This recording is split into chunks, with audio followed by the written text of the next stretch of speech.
assuming that if you're watching this, you're totally cool with spoilers for episode 8 of Invincible, which is the season 1 finale. To face his father and survive, he'll need to be.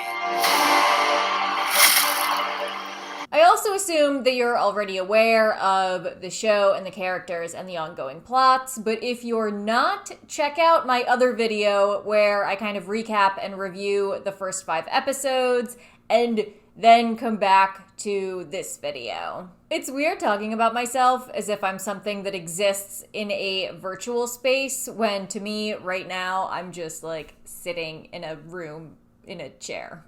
Anyway, okay. Wow. So in my other video, I mentioned that I was really invested in the main plot of like what's Omni-Man's deal, as well as some of the other details, but I wasn't super interested in some of the things relating to Mark's teenage life and his high school experience. Then episode 6 came out, and it was kind of heavy on the teen melodrama. And I got worried that that type of storyline was going to make up the larger portion of the plot, kind of going into the end of the season, and that they might actually just continue with a villain of the week plus high school drama type of format.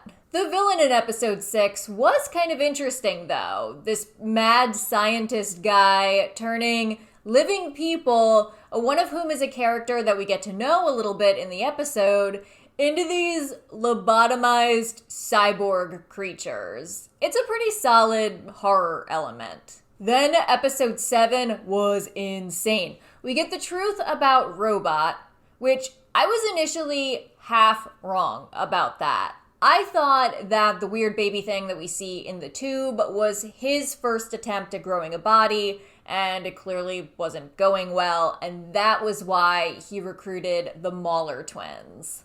It's the real robot. Well done. Perhaps you're the original then. But no, the weird baby thing in the tube was the real robot. Like, he was actually originally a person, but he was trying to grow a new flesh and blood body, and since he's totally into Monster Girl and he could tell that she's attracted to Rex, he stole some of Rex's DNA to essentially build a body based on her preferences. He did it for me. What? I adapted your DNA because I noticed Monster Girl found you interesting. What? Wait, what? Oh my god, I don't even know how to feel about that. God damn it, Robot! And like, Monster Girl is initially kind of creeped out, but then she gets sort of into it. Episodes 7 and 8 actually kind of did the impossible.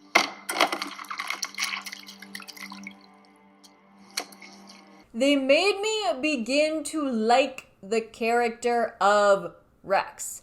Just a little bit.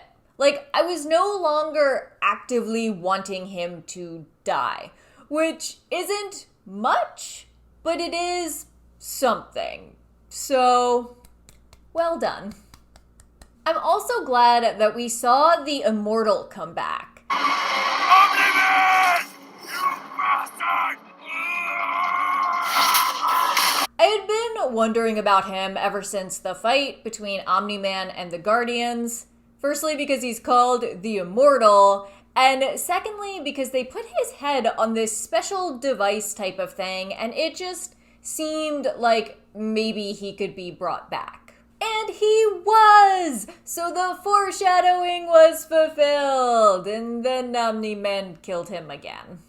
I was also a little bit off about Omni-Man's intentions. It doesn't seem like his timing of killing the Guardians was related to Mark getting his powers in the way that I thought it was. It was just more related to the Viltrum invasion overall. Which, if you're watching this to find out what happens in the episode without watching the actual episode, I do that sometimes, we discover that the Viltrumites are not just this benevolent race. They're actually an empire of superpowered warriors that are essentially hell-bent on universal domination. They select planets for takeover and then send a warrior to essentially infiltrate and weaken that planet, preparing it for the inevitable invasion. And if the planet resists, it's destroyed. And Omni-Man wants Mark to join the dark side. The most emotionally startling moment for me in this entire episode is the one where Omni-Man says that Mark's mother is basically just like a pet to him. I do love your mother, but she's more like a pet to me. And looking at things from Omni-Man's perspective, he's not wrong. He's from a race of people who live for thousands of years, and it seems like he's been alive for hundreds, if not thousands of years already. So from that standpoint, individual little human lives would just seem so insignificant to him. It's like, did you ever have a bird or something that was coming to your porch like every single morning for about a month, and you'd think to yourself, aw, how cute, what a nice bird. But if you had to choose between that bird and like your job, you would pick your job, because ultimately that's just a bird. Another analogy to explain Omni-Man's shift from cool mustache dad back into Viltrumite warrior is saying that it's like going back to work after a week-long vacation. Sure, it was a nice week. You had a great time, but it's really only a small part of your overall life, and now it's time to get back to the real world. You don't wear linen shirts and drink pina coladas all day in your normal life. I mean, unfortunately. But Omni-Man goes to an extreme to explain that to Mark by slaughtering a bunch of innocent civilians. At one point, he uses Mark's own strength as like a blunt force weapon to just tear apart a bunch of people on an incoming train. However, Mark was raised human, and we've seen that he really cares about people. Even going back to his like first big fight when he tries to save that old woman, and the fact that she ultimately doesn't make it really affects him. The show also uses the audience's own humanity for maximum effect. Like, we see Mark rescue this fighter pilot. Like, he goes out of his way to save this guy, and then we, the audience, get to see the fighter pilot like take off his helmet and talk to Mark and thank Mark for saving him, and he's super grateful.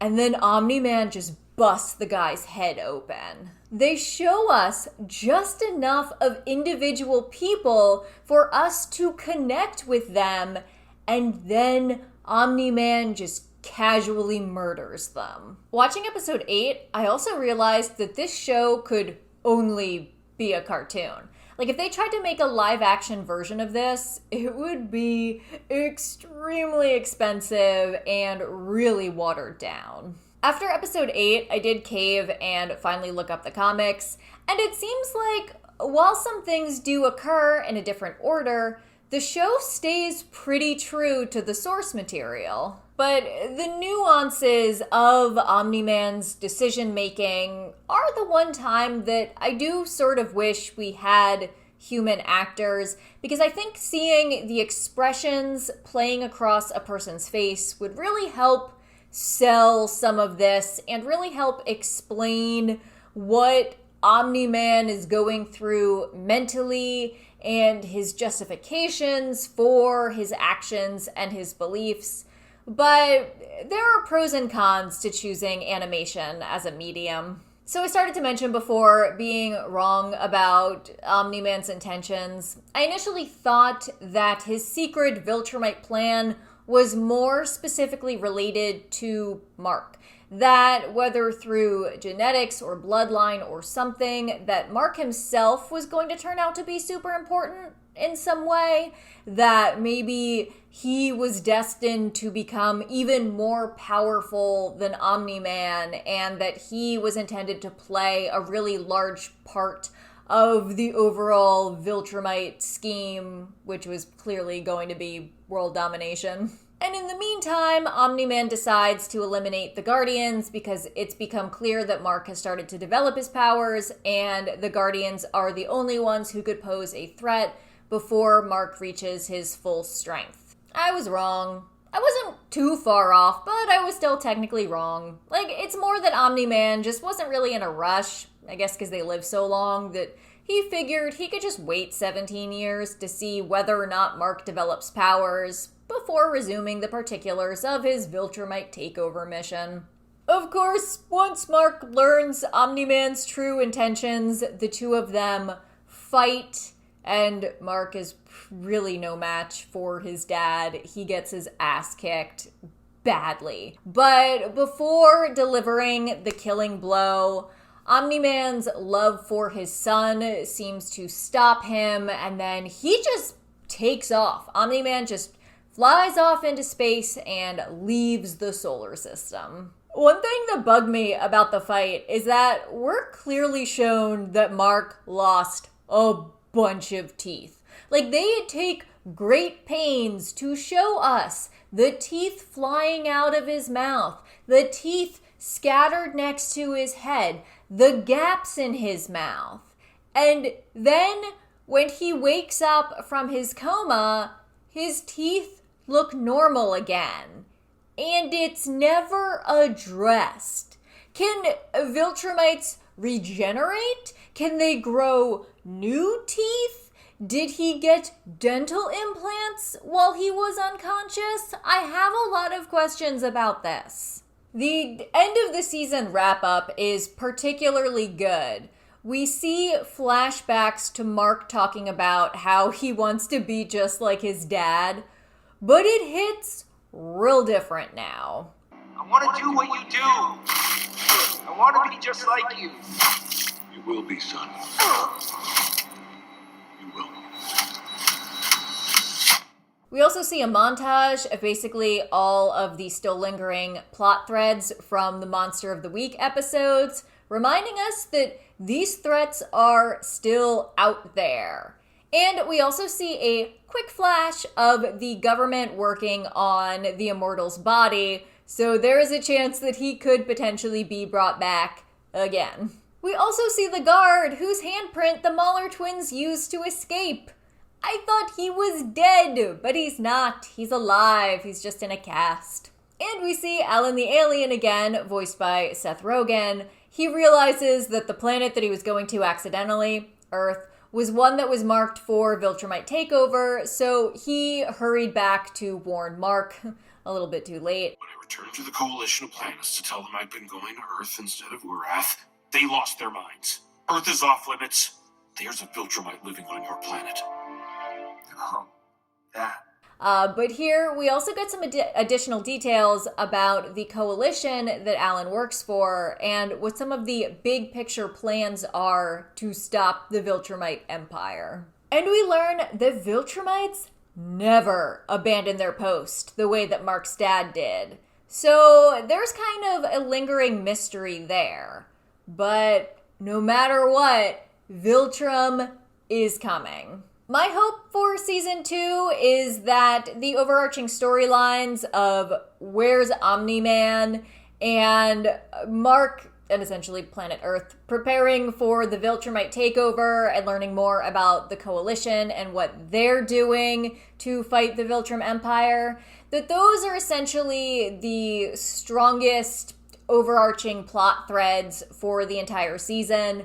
And that maybe some of the other kind of lingering storylines weave together in an interesting and cohesive way. We had enough of a status quo shakeup at the end of this season that they could quite feasibly do that. What's the plan in the meantime? Finish high school, I guess. But we also have Mark end the season with saying that he wants to finish high school. So I guess I'm just hoping that they use the teen melodrama sparingly. Invincible has been renewed for season 2 and season 3. So it seems like they have plenty of time to hopefully do some really interesting things. Quick sidebar, I watched Jupiter's Legacy on Netflix over the weekend, and while I thought it was good enough to watch the entire thing in a short time period, I do think that Invincible is the much better show. Invincible is a stronger subversion of common superhero tropes, and I'm really glad that I watched it first. Because if Jupiter's Legacy had come out first, I probably would have watched that and then felt kind of bored and tired of the whole gritty superhero, sometimes the good guys are actually the bad guys kind of trope, and I might not have watched Invincible. There are common elements between Invincible and Jupiter's Legacy, like having the son of a Superman proxy type of hero. What are you doing? You know the rules. You call for backup. You need to be safe, and you need to be smart. Dad, Do better next time. Having to live with your father's legacy while trying to learn your own superpowers. People with superpowers trying to live normal lives, having different leagues of superheroes, essentially showing how people with these superhuman powers can kind of become so detached from humanity that they become villains, so on. But in Jupiter's Legacy, you primarily see the superheroes and the supervillains fighting each other. There's some threat to the public, but the primary conflict of the show is that these young superheroes keep getting killed because the Utopian, who's this show's Superman proxy, has this code that doesn't allow heroes to kill anyone, even these supervillains. But in Invincible, there's a real sense of threat. There's a real foreboding. And it's not because Omni-Man hates humanity or he wants to destroy the Earth. It's more just that he doesn't care about people. And human lives are completely expendable to him. And there is literally nothing that anyone can do about it. Omni-Man is super blasé about brutally slaughtering an entire train full of innocent people. He just doesn't care. And that makes him a very specific level of scary. But in Jupiter's Legacy, the villains are sneaky and they're creating these elaborate schemes behind closed doors to try and go after the heroes. It's a very different sense of danger. Invincible is animated, so they can have a much broader world. While in Jupiter's Legacy, sometimes the effects, particularly of their superpowers, look kind of hokey to me, and the costumes kind of look a little tacky too. I also think it's weird that when you see the flashback to the main group of superheroes first getting their powers, they just suddenly appear in their costumes. That wouldn't happen if you went to this mysterious island and you got superpowers. You would just have superpowers and then you would sew your costume later. For me, in Jupiter's Legacy, I had a really hard time connecting the prequel-esque flashbacks with the events occurring in present day.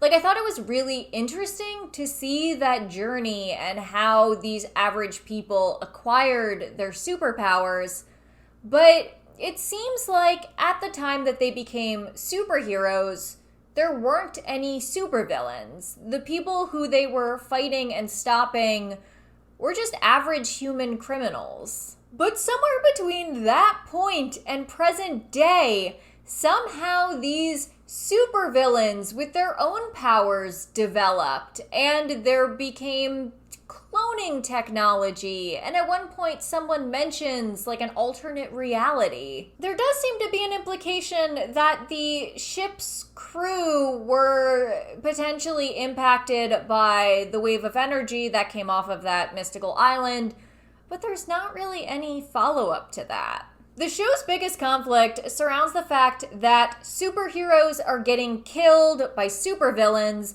but the heroes themselves are discouraged from killing anyone, even in defense of others. The characters do mention how times have changed, but no one explicitly says, hey, when we started fighting crime, the criminals were humans. So it was easy to stop and incapacitate them without killing them.